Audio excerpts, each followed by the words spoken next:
911 cumple 4 años. Desde temprano hemos estado hablando de los logros y de la importancia de este sistema de asistencia que ya se anuncia su extensión a numerosas ciudades del país.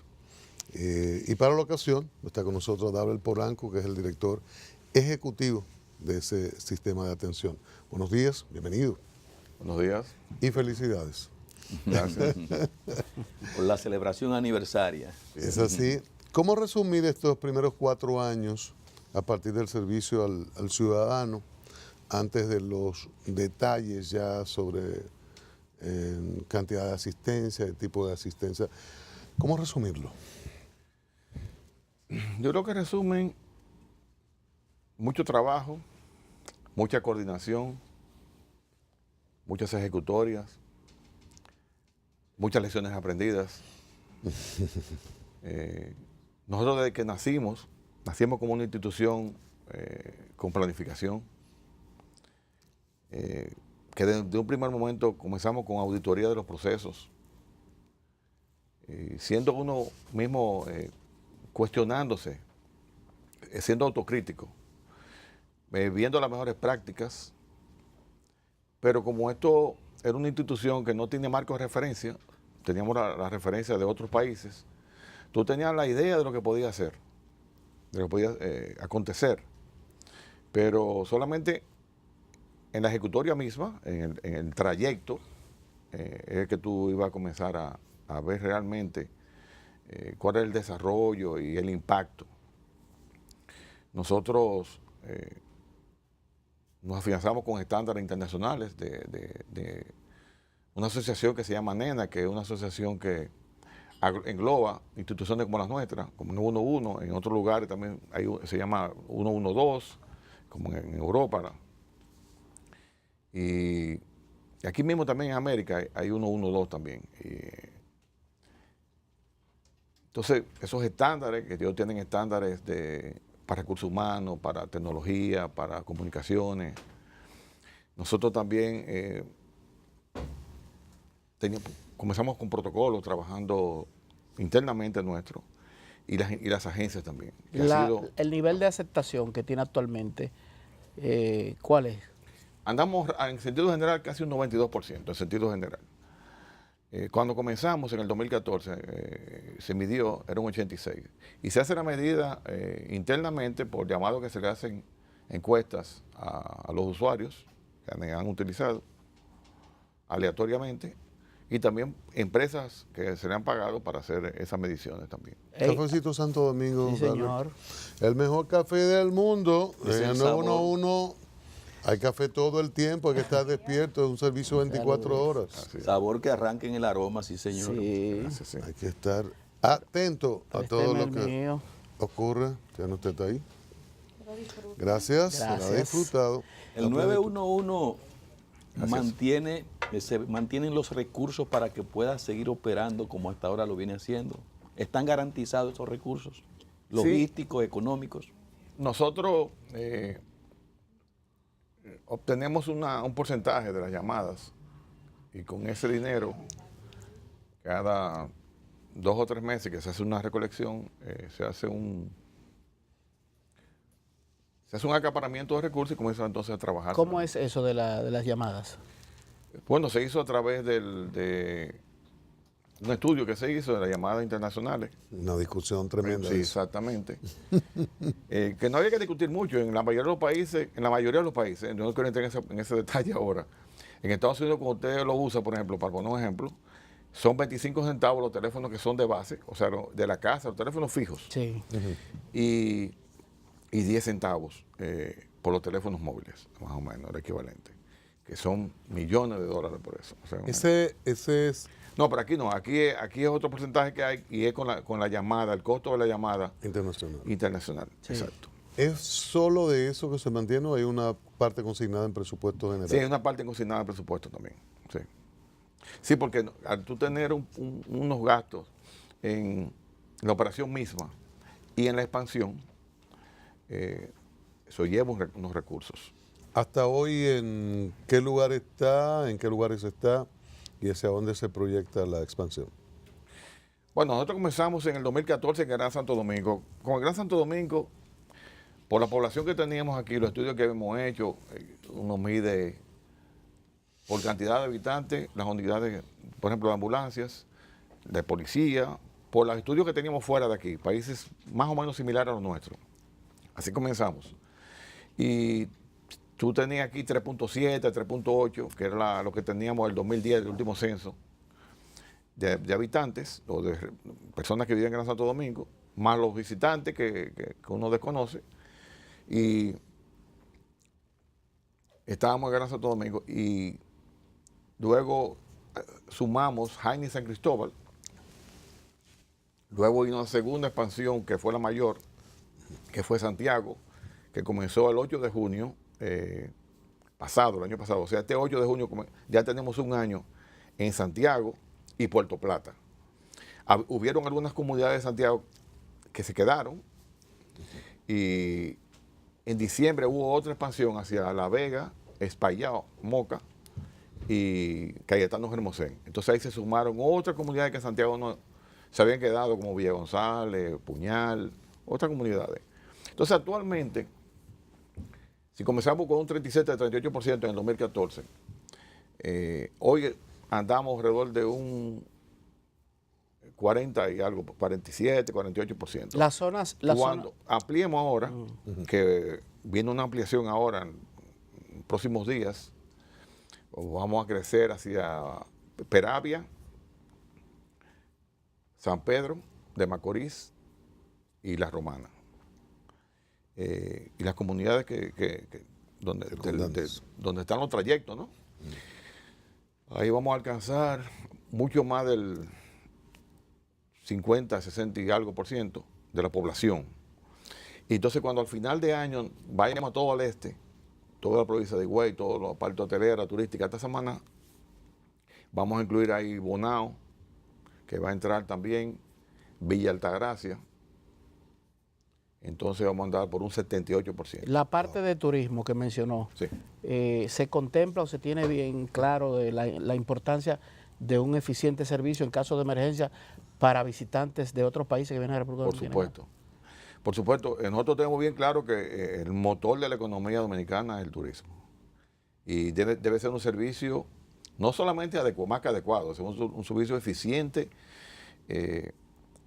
Actualmente, en esos lugares turísticos, allá en la zona este, el costo para una ambulancia es exorbitante. Exorbitante. Sí. Eso varía mucho, pero es muy, muy alto el costo. ¿Y lo valoran los turistas cuando se le dice que hay un sistema 911 eficiente? Yo le puedo decir del gobierno norteamericano, que siempre nos ha dicho que sus nacionales que vienen, ya cuando el sistema esté funcionando, que ellos saben cómo funciona, ellos lo van a promover también. Porque allá se tiene mucho, en esos países, valora mucho lo que es el 911. No solamente en el área de salud, sino también en el área que tiene que ver con la parte de seguridad pública. La parte que tiene que ver con traducción. Hay emergencias que se dan con una persona que no habla español. ¿Ustedes tienen algún mecanismo, algún protocolo? Me dicen, por ejemplo, que en Estados Unidos, desde toda ambulancia, hay un botón que se toca cuando en el caso de que hablen español solamente, no hablen inglés, y esa llamada se responde en un call center que está aquí en Gurabo, en Santiago. ¿Ustedes tienen algún esquema? Hay uno aquí y hay otro en otros países también. Sí. Y en la India también existe. Sí. Pero nosotros, déjeme decirle, que a diferencia de otras naciones, inclusive en Estados Unidos, porque en Estados Unidos cuando tú llamas a veces para pedir una llamada, si tú no hablas el inglés, ellos te dicen que no te entienden, a menos que sea que tengan ese concepto. Sí. Porque no todos los 911 lo tienen allá. O sea, no todas las estaciones. Nosotros nacimos aquí con un porcentaje, el 10% habla inglés de nuestros receptores de llamada, 24 horas. Hay un porcentaje de esos receptores de llamada que hablan inglés y hay un 4% que hablan creol desde que nacimos. Ahora cuando vayamos al este, no sabemos, Hay que aumentar ahí posiblemente lo que hagamos es eso mismo, entrar en contacto con alguna agencia que puedan, si hablan ruso, si hablan, Pero el idioma inglés es el idioma universal, o sea, mucha gente que viene turistas nacionales de orientales y rusos y de otras naciones hablan inglés. ¿Cuál es la principal dificultad en este momento? Al principio era la incomprensión del ciudadano, las llamadas falsas, los juegos negativos.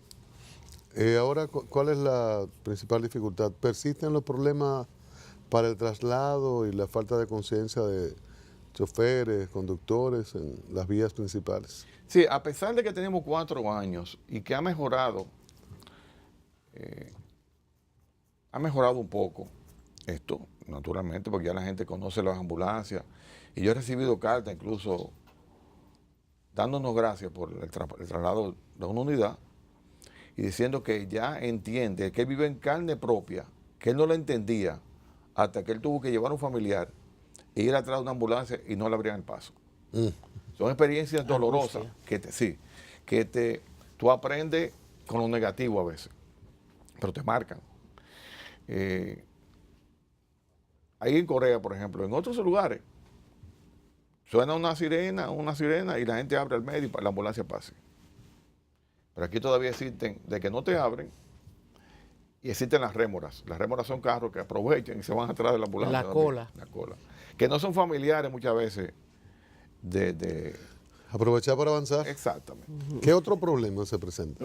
¿O ya fueron superados? Ese es básicamente el problema fundamental. No, se ha estado trabajando en todos los procesos. O sea, cada vez que se hace una expansión, hay que fortalecer el área de las emergencias, la infraestructura de las emergencias, la recepción.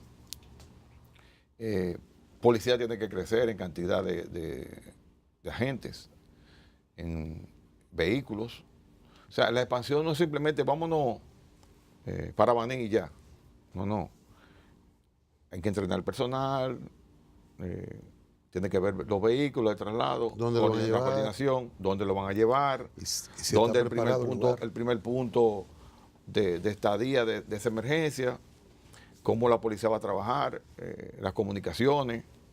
O sea, es todo un proceso que las agencias, que son con las que se coordina, tienen que ir fortaleciendo. ¿Ustedes tienen para cobertura, por ejemplo, en el mar o en situaciones que se necesite helicóptero o un avión? ¿Tienen ese protocolo? Bueno, aquí nosotros en el mar tenemos, en las Rigas aquí tenemos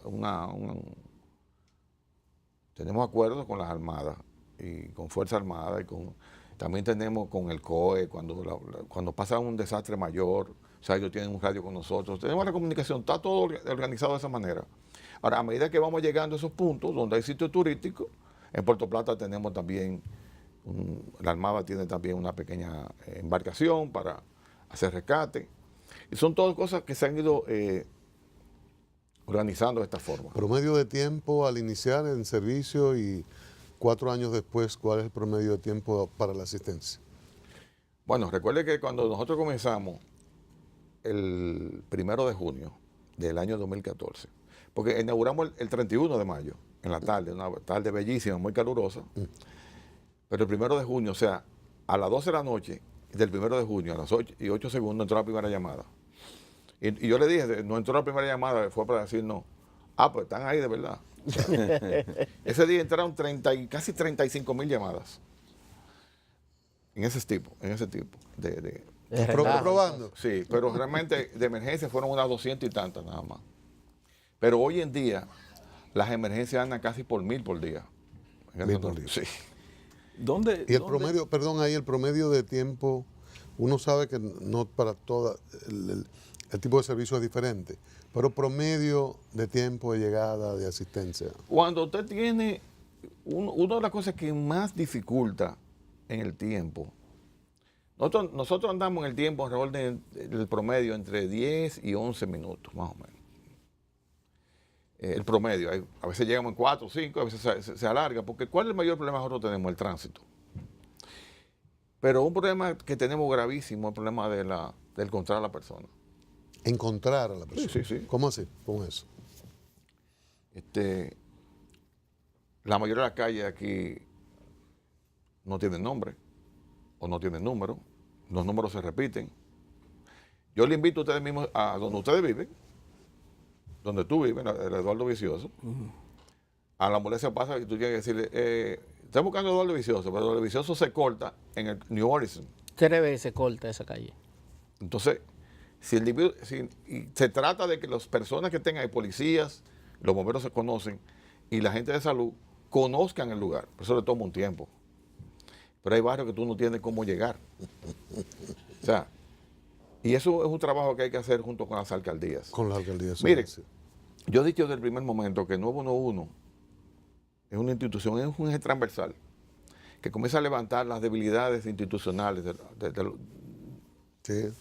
Entonces tú comienzas a ver las debilidades y tú tienes que ir trabajando coordinado, porque no es para que nosotros tengamos una estructura que va a montar el nombre de la calle, va a poner los números. No, nosotros te decimos los hechos. Mira, está pasando esto. Eso hay que irlo corrigiendo. Y cada institución que haga lo que tiene que hacer. Claro. Se supone, ¿no? Porque debe ser así. Mire, yo creo que además de toda la asistencia que hemos tenido, los eventos que hemos asistido, yo creo que el gran logro del 911 es la coordinación. O sea, nos sentamos como socios de objetivos y compromisos de beneficio a la ciudadanía. Porque la ciudadanía, cuando nos sentamos, son los demás. Pero cuando salimos de ahí, somos nosotros también. O sea, y uno no viene como una superestructura que le dice a la policía, mira, tú no asististe, tú estás sancionado. No. Yo te presento los hechos. De hecho, todos los lunes se reúne policía con la parte del 911, viendo los hechos de la semana anterior, evaluando cómo hacerlo mejor. Y sucede lo mismo con salud. Entonces, cuando tú tienes una institución que está promoviendo la institucionalidad, el crecimiento institucional, que las instituciones se pongan los pantalones largos y crezcan, entonces ahí tú comienzas a mejorar como país. Hay estadísticas de hechos, por ejemplo, hechos delictivos, que los delincuentes fueran interceptados, o sea, contención sobre la situación, sobre el hecho. Oh, sí. Hay varios eventos. De hecho, ayer en la presentación, el director general de la policía mencionó un evento que sucedió con las cámaras. Nosotros tenemos casi alrededor de 3.000 cámaras en todo lo que es el proyecto, tanto en Gran Santo Domingo como Santiago y Puerto Plata, y expandiéndose más. Y con los eventos de cámara y con los eventos de llamadas, la policía ha detenido muchísimos. Esos corredores de grabación son sitios, ¿qué tan eficientes para el que transita o se mueve a través de ese sistema, o esos corredores, avenidas, calles que están siendo grabadas constantemente o vigiladas? ¿Cómo impacta en el día a día? ¿Ocurre menos delito como prevención? Sí. De hecho, la policía tiene sus estadísticas. En la tasa de homicidios han bajado, en donde está el 911, casi un 10%. Y los delitos alrededor de un 25%.